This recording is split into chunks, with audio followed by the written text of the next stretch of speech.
Okey, kes Lim Guan Eng dan juga isteri dan juga Pang mohon batal tuduhan rasuah pengubahan wang haram. Bekas Ketua Menteri Pulau Pinang, isterinya Betty Chiu Giek Cheng dan juga ahli perniagaan Pang Lee Kun berusaha untuk membatalkan pertuduhan kes rasuah dan pengubahan wang haram terhadap mereka. Peguam RSN mengesahkan kepada Malaysia Kini bahawa pihaknya telah memaklumkan perkara itu kepada Mahkamah Tinggi di Georgetown semasa prosiding di sana. Kami tidak akan membuat permohonan untuk membatalkan pertuduhan tidak lama lagi, kata peguam itu. Kami akan membuat permohonan, bukan tidak, akan membuatkan permohonan untuk membatalkan pertuduhan itu tidak lama lagi, katanya. Ketika dihubungi Malaysia Kini, peguam Pang V Sitambaram pula berkata anak guamnya telah memfailkan permohonan untuk membatalkan pertuduhan terhadapnya. Pendakwaan dijalankan bersama timbalan. Kes ketiga-tiga mereka pada mulanya didakwa di Mahkamah Session di Butterworth, tetapi dipindah di Mahkamah Tinggi. Mahkamah Tinggi menetapkan 11 September tahun ini untuk sebutan kes. 11 September untuk sebutan kes. Pada 11 Ogos 2020, Lim didakwa atas kapasitinya sebagai Ketua Menteri dan pengurusi Lembaga Perolehan Perbebanan Pembangunan Pulau Pinang menggunakan jawatannya untuk mendapat suapan membabitkan RM372,009 untuk isterinya melalui syarikat Excel Property Management and Consultancy Sdn Bhd. Pertuduhan mendakwa itu bertujuan memastikan Magnificent Emblem Sdn Bhd ditawarkan jemputan untuk mencadangkan pendapatan pekerja di lot 631 yang bernilai 11.6 juta. Ahli Parlimen bahagian itu didakwa melakukan kesalahan itu antara 19 Ogos dan 3 Mac 2013 dan 2016 di Pejabat Ketua Menteri di Pulau Pinang. Pertuduhan mengikut Seksyen 23 Sub 1 Akta SPRM. Okey, Pang didakwa bersubahat dengan Lim melakukan kesalahan itu di tempat dan tarikh yang sama. Chiu didakwa atas 3 pertuduhan pengubahan wang haram dan didakwa menerima RM372,009 daripada sebuah syarikat melalui bank akaun banknya. Chiu didakwa menerima pindahan RM87,009, RM180,000 dan juga RM105,000 yang didakwa sebagai hasil daripada aktiviti yang menyalahi undang-undang daripada Excel Property Consultancy yang dikatakan telah dimasukkan ke dalam akaun public bank Berhad miliknya. Okey, so Chiu dia katakan terima duit itu masuk dalam akaun peribadi dia. Dia didakwa melakukan kesalahan di antara 7 Oktober 2013 dan 4 Ogos 2014 untuk tuduhan pertama dan 3 September dan 11 Oktober 2015 untuk tuduhan kedua dan 4 September 2015 hingga 3 Mac 2016 untuk pertuduhan ketiga. Ketiga-tiga pertuduhan itu mendakwa semua kesalahan dilakukan di Public Bank Cawangan Taman Melaka. Pertuduhan mengikut Seksyen 4 Sub 1 Sub A Akta Pencegahan Penggubalan Wang Haram dan Pencegahan Pembiayaan Keganasan. Lim, 62, Chiu dan Pang telah mengaku tidak bersalah dan minta dibicarakan bagi semua pertuduhan. Jadi seperti biasa kalau kita tengok dalam mahkamah sekalipun, bagi proses ini dipanggil sebagai proses di mana mereka memohon supaya digugurkan ataupun dijatuhkan ataupun digugurkan pertuduhan ini. Ini biasa, ini representasi. Even hari itu pun Muhyiddin Yassin minta juga. Muhyiddin Yassin pun minta, jangan tak tahu. Zaid Hamidi pun ada minta, semua. Saya sendiri pun ada minta. Ini memang normal proses dalam mana-mana pertuduhan. So sekarang ini ataupun mana-mana kes jenayah, ini dipanggil representasi. So sekarang ini kes kes Lim Guan Eng, isterinya dan juga Pang, ahli perniagaan, akan didengar pada bulan September tahun ini. Pengurusan kes akan bermula pada bulan September pada tahun ini. So tak ada istilah kes Lim Guan Eng disenyapkanlah apalah. Ini kes lain Kes terowong tu cerita lain. Ini kes lain, kes pembelian tanah bernilai 11.6 juta. Okey, habis cerita Lim Guan Eng kat situ. Saya nak kupas panjang pun tak boleh, tu je berita dia. Tuan-tuan, ini ada dekat beg kuning kat bawah, ada dekat beg kuning kat bawah. Saya kena promote. Kalau saya tak promote tuan-tuan, nanti saya kena marah. Ni pun ada dekat beg kuning kat bawah, beg kuning. Yellow bag. Kalau siapa nak lah.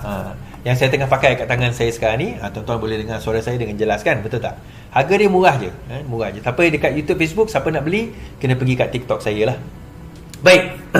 Now, sebelum itu kita baca dulu tentang kes Sapura, saman Sapura terhadap Rafizi. So sekarang ini Rafizi disaman oleh Sapura disebabkan pendedahan kes gaji yang melibatkan jumlah yang begitu banyak tempoh hari, dan Sapura telah menyaman Rafizi. 8 Ogos pendengaran rayuan Sapura enggan serah dokumen pada Rafizi. Rafizi minta dokumen tapi Sapura tak nak bagi. Mahkamah Tinggi menetapkan 8 Ogos untuk mendengar rayuan Sapura untuk tidak menyerahkan dokumen mengenai bekas CEO syarikat itu Syahril Samsudin kepada Rafizi. Peguam Menteri Ekonomi itu Navpreet Singh mengesahkan penetapan tarikh pendengaran itu semasa pengurusan kes rayuan SEB awal hari ini. Pendaftar yang arif memberi arahan untuk memfailkan hujah bertulis selewat-lewatnya 11 Julai dan serahan jawapan selewatnya pada 25 Julai. SEB merayu keputusan Mahkamah Session di Kuala Lumpur yang sebahagiannya membenarkan permohonan penemuan Rafizi terhadap syarikat itu. Hakim Lailatul Zuraida Harun memberi keputusan itu dalam permohonan pihak ketiga ahli Parlimen Pandan untuk mengukuhkan pembelaannya terhadap saman fitnah Syahril. Syahril yang kini Presiden dan Ketua Eksekutif Kemulan Sapura menyaman timbalan Presiden itu berhubung dakwaan bahawa imbuhan plaintif terlalu tinggi dengan mengambil kira masalah kewangan SEB. Inti pernyataan pembelaan Rafizi menyatakan dia bersedia membuktikan di mahkamah dakwaan yang kebenaran kandungan 3 artikel dalam talian yang menjadi asas terhadap tindakan saman fitnah itu. Tuntutan itu ke atas 3 artikel yang didakwa berunsur fitnah yang dimuatkan di blog Rafizi Al-Ramli di antara 3 Mac dan 4 April yang lalu. Alamak, bateri dah habis. Okey, satu bateri ni dah habis tuan-tuan. So saya kena charge dulu.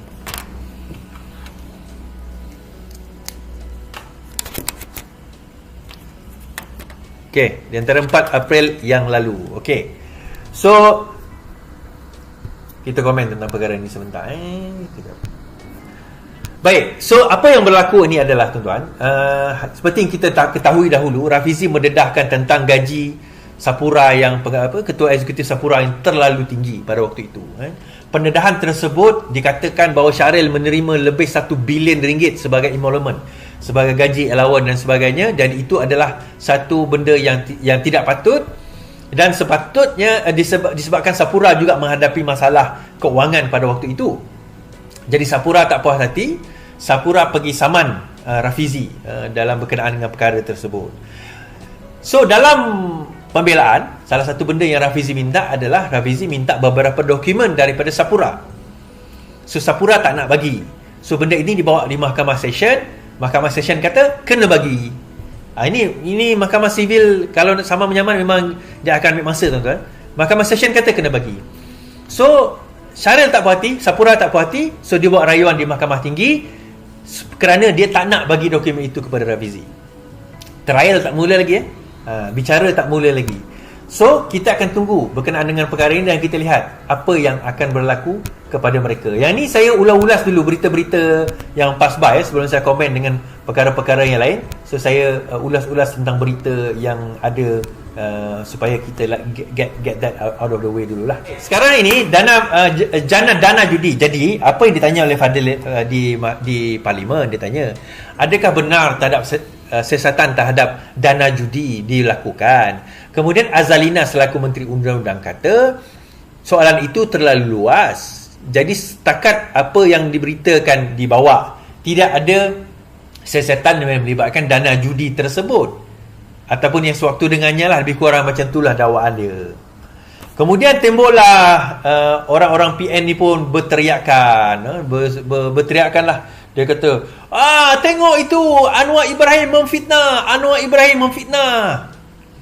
Tak ada pun dana judi diterima dan disiasat oleh SPRM, dia kata. Okay, semalam saya kata, yang pertama, siapa kata dana judi itu dana yang disiasat oleh SPRM? Anwar Ibrahim pun tak pernah kata bahawa dana judi itu dana yang sedang disiasat oleh SPRM. Anwar Ibrahim tak pernah cakap macam tu. Baca balik kenyataan beliau, dengar balik ucapan beliau, dengar balik betul-betul. Kan? Macam juga kita cerita tentang 90 juta PAS yang PAS terima daripada UMNO. Kita tak pernah kata itu rasuah, tetapi dia terima dana itu sewaktu bersama dengan Pakatan Harapan. PAS pada waktu itu bersama dengan Pakatan Harapan, tetapi dia terima dana daripada UMNO. Itu pendedahan. Adakah satu kesalahan? Tak salah pun daripada segi undang-undang. Tapi adakah salah daripada segi moral? Ya. Dia salah daripada segi moral sebab dia terima duit daripada UMNO pada ketika itu. Padahal kita bersahabat, tapi kau boleh terima pula duit daripada lawan kita pada ketika itu untuk lawan kita balik. Jadi berkenaan dengan apa orang kata dana judi ni, Azlina menjelaskan Ni bukan dia kata ada kes tapi digugurkan. Bukan. Dia cuma kata daripada semakan belum ada lagi siasatan atau dakwaan. Itu yang dia kata. Tetapi bukan bermakna tidak akan ada. Ada orang kata 6 bulan takkan tak ada apa-apa. Hari tu 3 bulan kita buat kau orang dah bising. Tak, dia tak ada beza tuan-tuan. 3 bulan ke 3 tahun ke 30 tahun ke, jenayah dia tak ada expiry date. Kita dapat bukti, kita boleh dakwa. So Al-Zalina kata dalam wawancara, dakwaan dana judi, SPRM boleh buka fail bila-bila masa.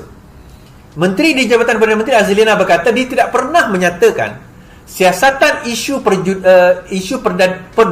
perdanaan pilihan raya daripada syarikat judi sudah ditamatkan atau digugurkan. Sebaliknya, kata ahli Parlimen Pengerang itu, jawapan tersebut yang dibuat Yediawan Rakyat semalam hanya memaklumkan tiada fail siasatan dibuka.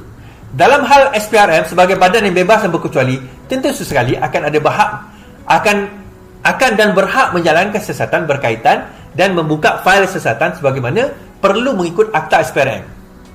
Semalam media melaporkan SPRM tidak mengesahkan dakwaan bahawa PN menggunakan dana daripada syarikat perjudian untuk membantu membiayai kempen mereka pada pilihan raya lepas. Katanya, SPRM telah menjalankan siasatan terperinci berhubung dakwaan itu. Bagaimanapun, SPRM berbati maklumat terlalu umum dan tiada pihak boleh mengesahkan isu itu. Justru tiada apa-apa fail siasatan dibuka ke atas isu ini, katanya. Ekoran kenyataan itu PAS, salah satu komponen mendesak Perdana Menteri membuat permohonan maaf secara terbuka kerana membuat kenyataan berkaitan perkara itu dalam tempoh yang masa yang lepas.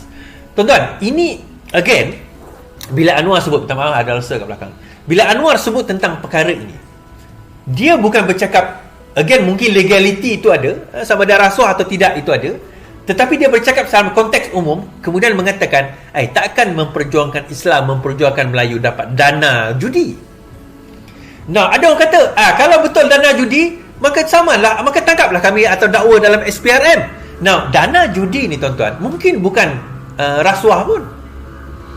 Siapa kata dana judi ni mungkin rasuah? Kalau tak rasuah, apa masalahnya is? Dana judi.